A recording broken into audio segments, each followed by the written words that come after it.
I'm Francesca Maxime, and this is Currents. A Brooklyn parish partners up with a church in Haiti. Twinning between parishes is much more than just raising money. I mean, we're hoping to set up a whole relationship with the parish. Plus, is motherhood under siege? We'll get Bishop DiMarzio's thoughts. There's no greater role a woman can play in the world than to be a mother. There's no comparison of anything. And a local church displays some angelic art. Using the icons for meditation, for prayer, can take you into a liminal space, can take you, more into a prayer, an openness, a kind of prayer that puts you and connects you with the divine.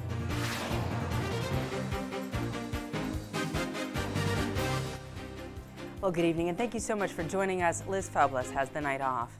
Well, it is difficult to believe that it has already been more than 2 years since the devastating earthquake struck Haiti, decimating large portions of the country's infrastructure and killing more than 300,000 people. The quake also devastated the church in Haiti. The Archbishop of Port-au-Prince was killed, and the cathedral there came crumbling to the ground. Here in Brooklyn, though, Catholics have been generous with their time and resources, helping in any way they can. Last weekend, St. Augustine Church in Park Slope announced its partnership with a sister parish in Haiti.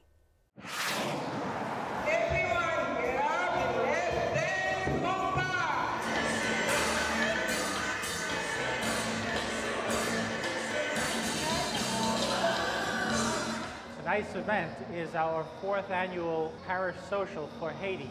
We have a very large Haitian population here in Brooklyn. This kind of an event is a way to bring the parish together in an act of common ministry and of faith commitment. The difference between this and the other years is that we've now chosen a parish to have a more permanent relationship with as part of our fundraising efforts. Twinning between parishes is much more than just raising money. I mean, we're hoping to set up a whole relationship with the parish. Firstly, it would be a spiritual relationship where both of us, both parishes, would benefit. Right now we're working on digging of a well and clean water. The parish that we're working with was devastated during the earthquake. They had a large church that now looks like a handball court. Haiti is the most impoverished country in the Western Hemisphere. I feel like it's a disgrace that a country 800 miles from Miami with a Catholic population of over 80% should live in such extreme conditions. It's so easy for us as Americans to create a we that includes only Americans. There has to be an extension of that sense of identification of who are we. We are the entire people of God, not just the people of New York, not just the people of Brooklyn, but the universal church. The Haiti Support Group raises the issue in a very personal way, and I think that's always a benefit. I mean, there's one thing on TV, it might even seem unreal, but when someone comes back and says, this is what happened to me, then it seems real. Well, we ask your blessing upon Haiti and its people, and the elimination of poverty. A lot of times people try to give to charity, and they sort of don't know where their money is going, so with this you really know exactly what's going on. I really like to dance, and so learning compa was really fun. Oh, I love being Haitian living in Brooklyn because I have really a dual lifestyle. Our cuisine is very Caribbean, it's very Creole in comparison to really Anglo-Saxon cuisines. There's more spice, there's more soul, there's more love. Food gathers people. Everybody started dancing and it was entertaining. I grew up listening compa and it's a joyful dance, so I was very happy by doing that. I think there's always the danger of having that kind of falling into that patriarchal structure. I think we're working very hard not to fall into that because the emphasis is on we are all of one family. I know they are praying for us now. We know that. In the essentials, we're equals. Such a terrific partnership, and looks like it was a great party. Well, there's much more currents ahead. Is the president using same-sex marriage as a distraction? That is what one archbishop is saying. We'll have that and the rest of the day's headlines next.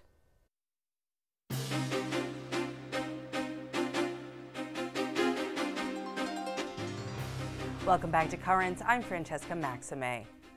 Miami's Archbishop says President Obama is using same-sex marriage to divert attention from another issue that looms large.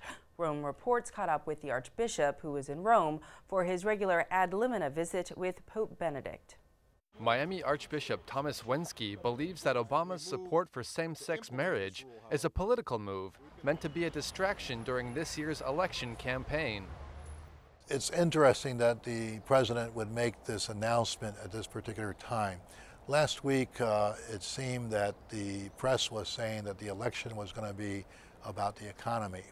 And I think the economy has not improved in ways that people had hoped it would.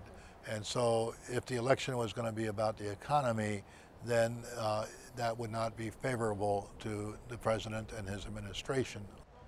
The Archbishop believes that the strategy will not work because states like Florida and California, which voted for Obama in 2008, also voted for initiatives to protect marriage between a man and a woman. Children deserve to have a father and a mother who are joined in love to each other in marriage, because that provides the best environment for these children to grow. Thomas Wensky is in Rome as part of his ad limina visit, the regular meeting held by bishops with the Pope and the different Vatican departments. Earlier this week, Bishop Conference President Cardinal Timothy Dolan released a statement in which he called President Obama's comments on same-sex marriage, quote, deeply saddening. Meanwhile, multiple news outlets are reporting on an apology to Obama from Vice President Joe Biden. Biden apologized for announcing his support for same-sex marriage before President Obama had the opportunity to do so. Appearing on NBC's Meet the Press, Biden, a Catholic, said that he believes same-sex couples should be allowed to marry. That announcement is said to have forced President Obama to announce his support for same-sex marriage earlier than he had planned to do so. Well, our Georgetown University professors being inconsistent on church teachings. Last month, 88 Georgetown professors sent an open letter to Republican Congressman Paul Ryan, accusing him of misusing Catholic teaching to justify his budget proposal. Now, the National Catholic Register reports that of those 88 professors, only one has signed a letter asking the school's president to rescind an invitation to Health and Human Services Secretary Kathleen Sebelius. Sebelius, who is Catholic, supports abortion rights and was one of the driving forces behind the federal contraception mandate. Close to 22,000 people have signed a petition by the Cardinal Newman Society, which calls on Georgetown's president to withdraw the invitation for Sebelius to speak at a diploma ceremony. An abortion rights activist has pled guilty to making online death threats against two pro-life activists. The 51-year-old man entered his plea on Thursday in a Manhattan federal court. Prosecutors say the man posted threats on the website of a Catholic magazine against Priests for Life director Father Frank Pavone and Princeton University professor Robert George. Parishioners at an Indiana church appear to be under attack by some fine feathered enemies. Reporter Chad Damp has that story.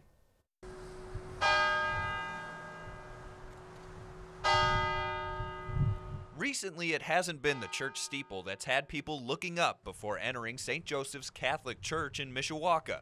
It's the family that's moved in upstairs. Up until a couple weeks ago, they really weren't bothering anybody and we weren't bothering them. A set of new parents have made getting into the church somewhat treacherous. They have been flying around, dive bombing. There's one right there.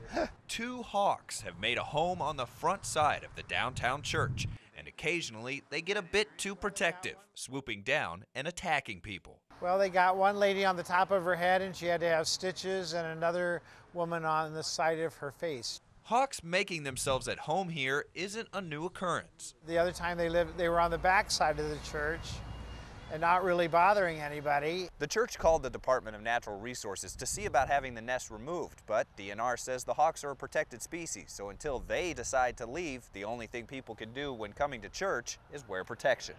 Once they build their nest, I guess you have relatives moving in for a few months until their babies hatch, and are old enough to fly away. Then it will be clear skies, of course, until the next generation makes St. Joseph's their home. Sorry about that, parishioners. Chad Damp reporting there. Well, the breakaway traditionalist group, the Society of St. Pius X, could be close to reconciliation with the church, but the society's head says it's a move that could lead to the group splitting up. Bishop Bernard Fillet, who leads the society, tells Catholic News Service that there are some discrepancies in the society. Fillet says that he cannot rule out the possibility of a split. The society itself was excommunicated back in 1988 after its then leader ordained bishops without the Vatican's approval. Meanwhile, a baseball team at a high school run by the U.S. branch of the society has forfeited its championship game because the other team, well, it included a girl. The forfeiture allowed Mesa Prep to claim the championship in the Arizona Charter Athletic Association. The Mesa team includes a freshman girl at second base. According to the website azcentral.com, Our Lady of Sorrows team did not comment on its decision to forfeit. From the Vatican, she was always been considered a saint, but Pope Benedict has now made it official. Rome Reports has that story. Even though Hildegard of Bingen was already on the list of Catholic saints, she had not been officially canonized. So, to remove all doubt, Benedict XVI extended the liturgical cult of Saint Hildegard of Bingen to the Universal Church, which automatically inscribes her in the catalog of saints. Hildegard of Bingen was from Germany. She's mostly known for her religious visions and prophecies. She lived in the 11th and 12th centuries, but even so, her message is still quite alive. The Pope has talked about her and her message in 2 general audiences. And also in the coming months, the Pope is considering declaring her a doctor of the Church for her high intelligence and feminine sensibility. Saint Hildegard was one of the most active women of her time. She wrote about theology and morals, but also about medicine and science. She even found the time to compose 78 musical pieces.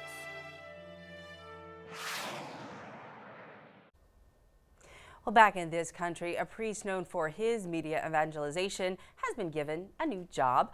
Father Robert Barron has been named the rector and president of St. Mary of the Lake Seminary in the Archdiocese of Chicago. Father Barron, who is a priest of the Chicago Archdiocese, founded the Word on Fire media ministry. He produced and hosted the 10-part documentary series Catholicism, which was released last year and shown on PBS and EWTN. Father Barron will continue his work with Word on Fire. A high-ranking educational official here in Brooklyn is actually moving upstate. Michael Pizzingrillo, who is currently the Deputy Superintendent of Schools for the Diocese of Brooklyn, well, he'll become Superintendent of Schools for the Diocese of Albany. The story was reported in The Evangelist, the newspaper of the Albany Diocese.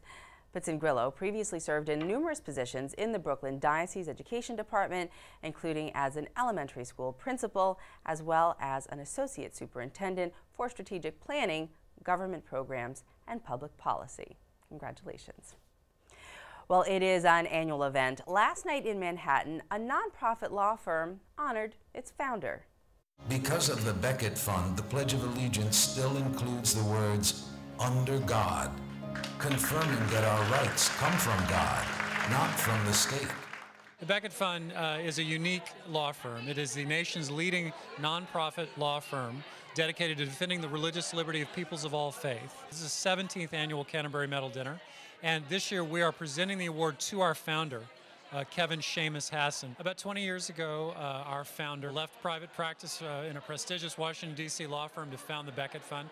Tonight they're honoring me, and I'm very grateful for that, but they're making a larger statement as well, and that's that religious liberty is facing an unprecedented threat from the nihilists and the Obama administration.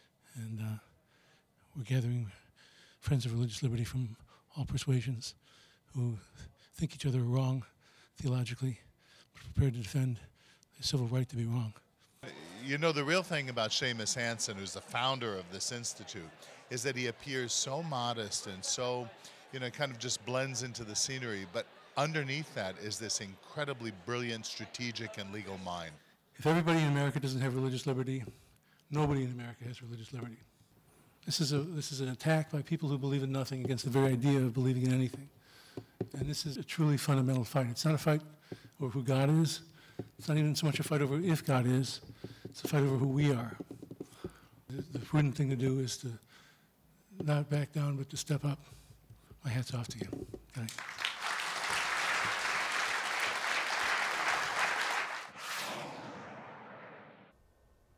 And stay tuned, there's much more current straight ahead. Coming up, giving moms the respect they deserve. You have to respect the role of motherhood and to respect the work of a woman who works and is a mother. How they balance that is a big strain.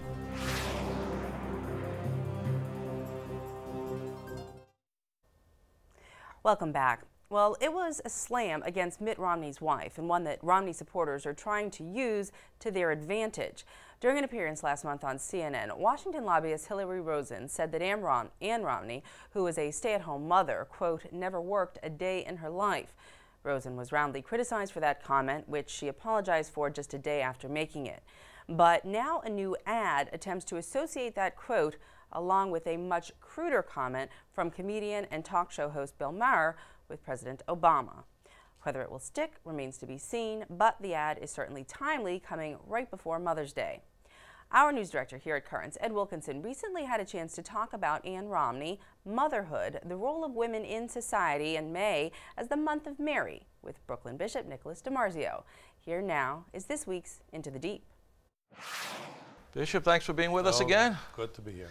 Here we are. It's Mother's Day weekend. And of course, there'll be celebrations and parties all weekend. Recently, motherhood almost seems to be under siege. You know, we have the instance of Ann Romney, who some people complained about. They said she never worked a day in her life because she was a mother all those years. Do you think the role of mothers is misunderstood in today's society? I think so. It's unfortunate. You know, there's no greater role a woman can play in the world than to be a mother. There's no comparison of anything, and only a woman can be a mother. Misunderstanding, and in that way, a woman who raised 5, 6 children, is it? Mm-hmm. That's a full-time job, and again, work is probably being objectified too much. Well, work only counts if it's outside the house.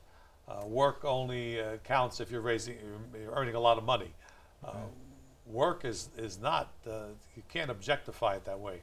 Work is a vocation of what we do in life. That's work. It's not that we put 40 hours in or 50 hours or 10 hours. It is the way we live our lives. That is the work we do. This is what the Genesis told us. Go and till the earth. We're not all farmers anymore, but we do what we need to do to can make the world go on. Right. Because, you know, women's roles certainly have changed because, I mean, I can remember a time when most women did not work. Today it's almost a necessity that, you know, men and women both have to work to raise a family. So, I mean, there has been a changing role for women, but there's still that role of motherhood that's so important. No one else can fulfill it. I mean, it is so difficult today that women do have to work. My own mother worked, and since I could remember, she was always out at work. My grandmother took care of us. We waited for her to come home at night, me and my brother. And then when my sister was born, she's 12 years younger than me. Then my mother was able to stay home and take care of her and not work. My father had to work 2 jobs, actually, to let that happen. So every family situation is different. But you have to respect the role of motherhood and to respect the work of a woman who works and is a mother. How they balance that is a big strain. And somehow women are able to do that. I don't think men are that good at it. But the women can make that kind of sacrifice and not give up the maternal instinct and the responsibilities of motherhood while working at the same time. So I don't think anybody should criticize any woman for how she balances those 2 things. Yeah. How did you celebrate Mother's Day when you were a kid? Oh, probably, trying to get flowers for mother or some kind of candy or some kind of a token appreciation, at least a card, writing, making your own card, which my mother saved because she saved everything, all of these little mementos. But again, mothers do like some appreciation, and that's one way to do it. Mm-hmm. It's also the month of May, and we think about Mary in the church. Another role I think that's changed a lot. There seems to be a resurgence of Marian devotions in the church. Do you have a sense of that? I think that's true. I think there was a period when it wasn't emphasized as much, or people didn't practice it as much, but I think there's a revival. We understand the role of Mary in the church as mother of the church, as the model of a Christian, that what the Christian should be, submissive to God's will. So I think it's a very pleasant thing I witness. Sometimes, you know, you hear other religions say, well, the Catholics, they put too much emphasis on Mary, you know. What's the reason for that? What is the proper role there? How do we balance that? There's an old saying from the fathers of the church that you can never say enough about Mary. So that's the other side of it. And overemphasis, no, but it's so important to understand the role of Mary in the life of the church, and that really there shouldn't be any restraint, because you're really talking about Christ. I mean, we only we go to Mary because we want to go through her to Christ, and so there is no distinction of the emphasis, because our emphasis is always correct. It is the emphasis that Mary intercedes for us with her Son. Bishop, thanks again for being with us. Okay. Well, stay tuned. There's much more currents ahead. When we return, an art exhibit examines the mystery of the angels.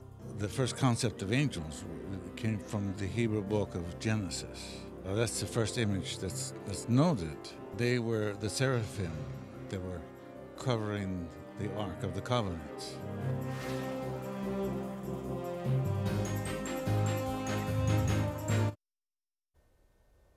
Finally tonight, when we think of modern art, the first things that may come to mind is avant-garde. But not all living artists are looking for something new in an effort to be cutting edge. St. Paul the Apostle Church in Midtown Manhattan is home to the artist collective known as Openings, which regularly hosts exhibits at the church. The latest featured work is titled Arcanum Angelorum, or Mystery of the Angels, the product of a local artist whose work takes a nod to the past. Well, last night the artist himself was on hand for what was an enlightening exhibit. We are having an exhibit of the work of Guillermo Esparza, who is an iconographer. He is the artist in residence at Old St. Patrick's Cathedral. He's a very fine iconographer, internationally recognized. I got to know him some time ago, and we invited him to show his work in the St. Teresa Shrine here in the church, which is what we use for rotating art exhibits. It's called the Mystery of Angels. The first concept of angels came from the Hebrew book of Genesis. That's the first image that's noted, and they were the seraphim. They were covering the Ark of the Covenant, and they were golden. And this is what the inspiration is. Icons, Byzantine religious art, are windows, you know, into that ethereal other heavenly kingdom. Us looking at the saints and the residents of heaven, and they gazing down at us. So the icon or painting forms this communion, you know, between the occupants of heaven and earth. Using the icons for meditation, for prayer, can take you into a liminal space, can take you, more into a prayer, an openness, a kind of prayer that puts you and connects you with the divine. It is created in the inverse perspective. That means that the icon is looking into you instead of you looking into the icon. And that's the window into the hyper-reality. It's very interesting. When you go to see modern art, you don't really know what you're looking at a lot of times, whereas this, you're seeing angels, but angels are so ethereal and so personal, they have their own meaning to each individual. So I think it does unlock something. You do get a feeling that you're closer. I think it appeals to our senses, to our sight, to broadening our horizon of the here and the now. It brings us, it transcends us with the light that he portrays through the pieces to where the artist wants us to be.